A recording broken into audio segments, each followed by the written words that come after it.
Inilah kanal informasi bisnis berbahasa Indonesia pertama yang terpercaya. Kami hadir karena kami peduli pada kehidupan Indonesia yang lebih baik. Inilah Bloomberg TV Indonesia. Jurnalis kami didukung tim profesional dan terampil, siap menghadirkan berita dan program berstandar tinggi di TV Anda.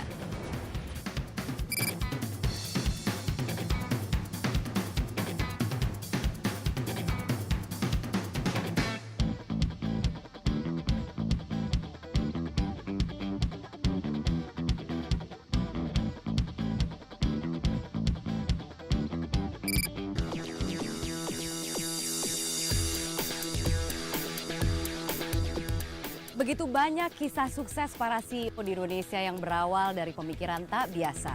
Dan itu harus memasyarakat sehingga investor mikro pun bisa ikut kayak kita-kita ini kan gitu ya. Sebagai negara penghasil beras, Indonesia pernah mampu memenuhi kebutuhan pangannya sendiri, alias swasembada.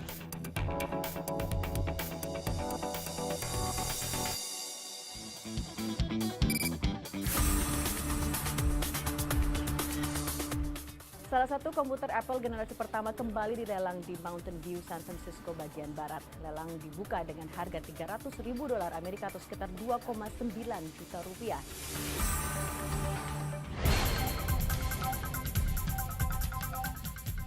Produksi minyak sawit atau crude palm oil CPO Indonesia tahun lalu mencapai 27 juta ton. Bagaimana perkembangan bursa Asia selengkapnya bergabung dengan Kismet Singh dari Bloomberg Hong Kong. Hi there, Tommy. Stocks in fact bearing early declines even as China's liquidity concerns do remain front and center. The MSCI Asia Pacific Index now up actually 0.3%. Thank you so much. Kismet Singh langsung dari Bloomberg Hong Kong. Informasi pertama dari nilai tukar rupiah yang akhirnya menguat terhadap dolar Amerika Serikat. Pada perdagangan hari ini, mata uang Garuda menguat 11 poin ke level 9.920 per dolar Amerika. Kenaikan harga BBM ternyata tidak berpengaruh pada peringkat utang Indonesia. Standard & Poor's masih menempatkan Indonesia di level BB+, yang berarti stabil untuk tujuan investasi asing.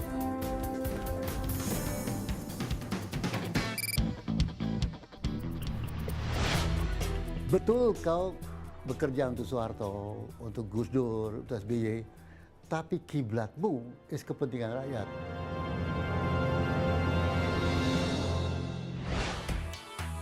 Menutup impor itu adalah konsekuensi lanjutan dari kemampuan kita untuk meningkatkan produksi dalam negeri.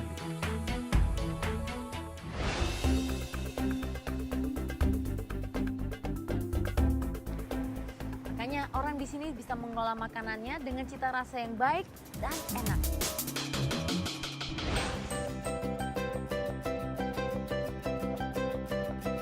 Sampai kapanpun kalau bisa bawang putih tetap ditanam terus. Kalau saya ngeliat ada opportunity, saya pasti masuk gitu ya.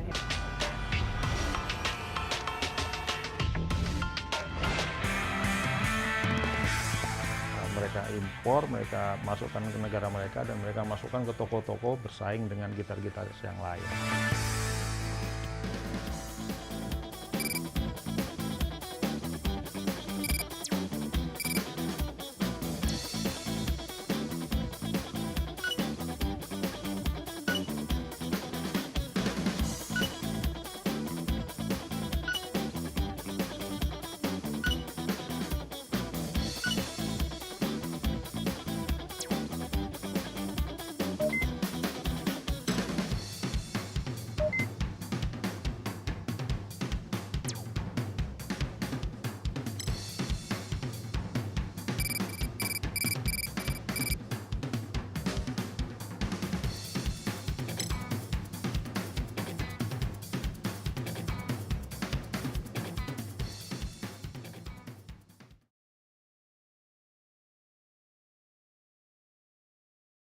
Bagaimana prospek dari strategi bank assurance di dunia perbankan di negeri ini? Langsung kita membahas di studio telah hadir yaitu Deputi CEO Bank Victoria, Antony Suwandi. Selamat sore Pak. Selamat sore Mas Tommy. Oke Pak Antony, kita langsung dari prospeknya sendiri. Sebenarnya prospek dari bank assurance sendiri seperti apa memang?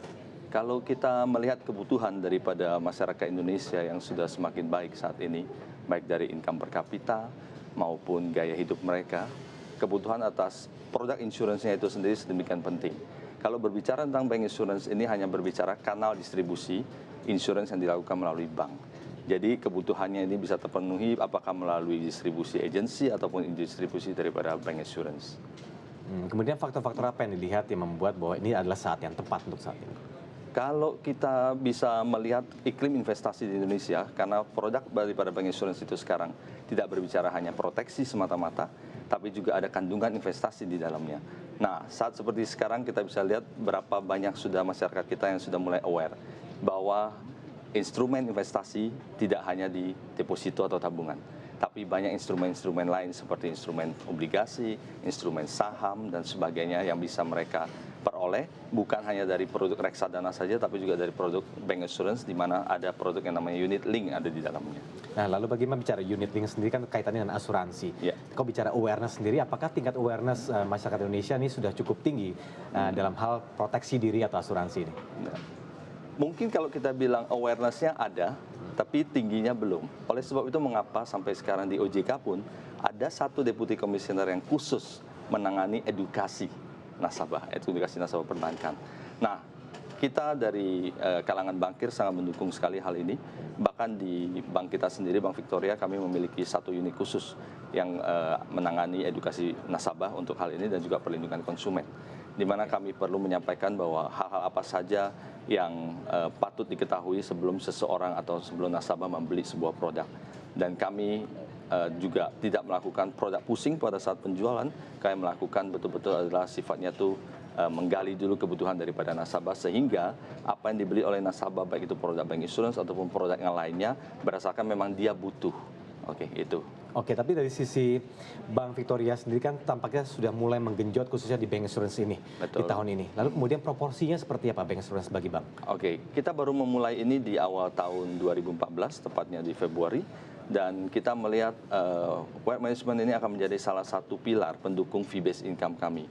Di mana kalau kita bisa melihat dengan adanya kecenderungan suku bunga yang meningkat, namun dari sudut kredit, bunga kredit itu sulit untuk naik, sehingga boleh dilihat dari data yang dikeluarkan oleh Bank Indonesia pun, net interest margin cukup tergerus, sehingga bank harus berlomba-lomba mencari akal, strategi apakah untuk tetap bisa menopang laba daripada bank, sehingga fee-based income menjadi salah satu pilar untuk mendukung itu.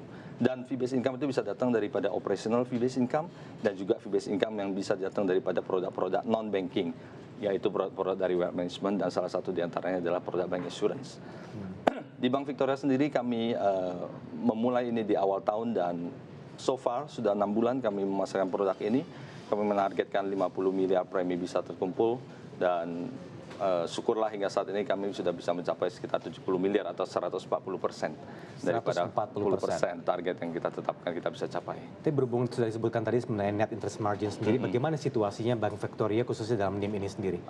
Sama dengan industri lainnya, net interest margin kami juga tergerus saat ini di bawah 3%.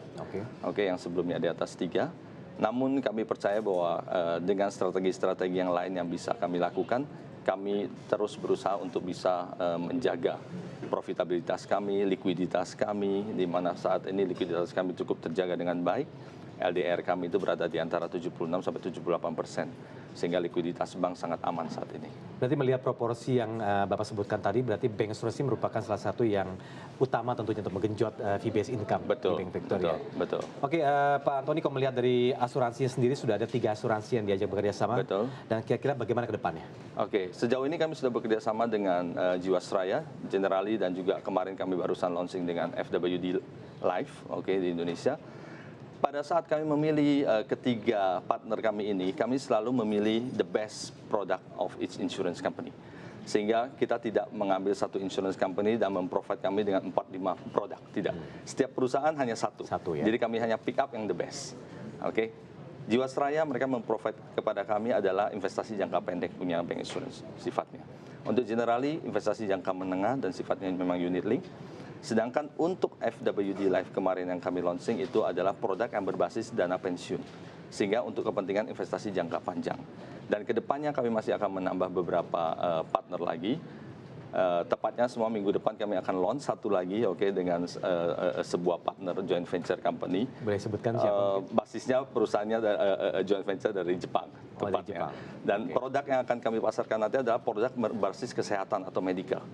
Sehingga boleh dilihat dengan 3 produk sebelumnya, ini jelas berbeda. Jadi pada saat nasabah kami memilih, mereka nggak usah bingung bahwa ada satu produk dengan 3-4 provider, tidak. Satu jenis produk yang mereka butuhkan, providernya satu, A atau B atau C, selesai. Oke, baik. Tapi dengan misi itu sendiri, apa sebenarnya target dari Bank Victoria sendiri atas fee-based income-nya, termasuk dengan adanya misi dari proporsi dari Bank Insurance ini? Kami menginginkan adalah kita ingin bahwa awareness daripada masyarakat ada, tapi tentunya awareness daripada nasabah Bank Victoria sendiri menjadi misi utama kami. Kita menargetkan 25% daripada nasabah kami itu bisa tercover oleh produk-produk wealth management kami. Sehingga mereka tidak perlu cari produk ini di luar atau di bank lain, tapi di Victoria juga sudah terpenuhi. Dan bagaimana kami membedakan diri kami itu dengan bank lainnya, tentunya adalah bahwa kami memprovide pick up produk yang terbaik dari setiap perusahaan, dan one stop financial solution yang ingin kami berikan kepada nasabah bisa tercapai cukup di Bank Victoria. Jadi target sektor retailnya sendiri? Kita mengarah kepada sektor emerging affluent dan affluent, yakni nasabah yang memiliki dana paling tidak 500 juta, itu menjadi prioritas kami. Selain Bank Insurance ini, apakah ada misi lain atau strategi lain untuk menggenjot fee-based income? Ya, kami juga melakukan banyak inovasi. Inovasi yang kami lakukan itu termasuk juga bagaimana kami bisa melakukan bundling produk. Jadi ada produk-produk perbankan kami, katakanlah produk tabungan yang kami bundling dengan produk-produk wealth management atau bank insurance, sehingga memberikan nilai lebih baik kepada nasabah kita, karena dibelinya itu paket 3 in 1 atau 2 in 1 seperti itu. Jadi keuntungan buat nasabah itu selain daripada fitur produknya, tentunya dari manfaat kepada nasabahnya itu jelas kelihatan lebih baik karena mereka membelinya bundling. Untuk dari sisi kredit sendiri, bagaimana sejauh ini terhadap Bank Victoria? Kredit kami hingga semester pertama kami tumbuh sekitar 21%. Tapi mendekati semester kedua ini kami melihat industri juga cukup mengerem laju perkembangan kredit sesuai dengan arahan daripada regulator, sehingga Bank Victoria sendiri sebagai bagian daripada market ini, kami juga mulai agak selektif di dalam memilih nasabah kami untuk pemberian kredit. Nah, kemudian untuk bicara aksi korporasi yang paling besar dalam waktu dekat ini apa yang dilakukan? Pada awal tahun memang kami memiliki rencana untuk aksi korporasi untuk penerbitan bonds, tapi melihat kebutuhan daripada kredit yang saat ini mulai agak slow down, kami tidak melihat kepentingan itu ada urgensinya di tahun ini. Mungkin kita bisa lihat tahun 2015 nanti. 2015 di awal ya. Oke, baik Pak Antoni, terima kasih banyak telah meluangkan waktu bersama kami di